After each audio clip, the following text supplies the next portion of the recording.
السلام علیکم ورحمۃ اللہ وبرکاتہ۔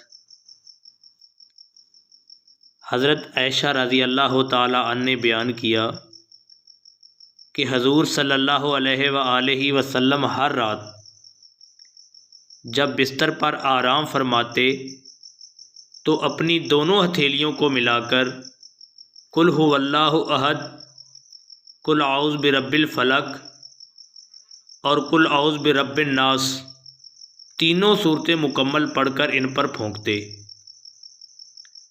اور پھر دونوں ہتھیلیوں کو جہاں تک ممکن ہوتا اپنے جسم پر پھیرتے تھے۔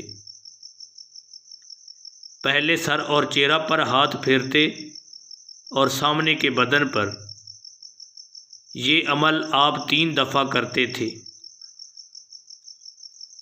پیارے ناظرین، آپ سے گزارش ہے کہ آپ بھی حضور اکرم صلی اللہ علیہ وآلہ وسلم کی اس پیاری سنت پر عمل کریں اور دوسروں کو بھی اس پیاری سنت کے بارے میں ضرور آگاہ کریں۔ جزاکم اللہ خیر۔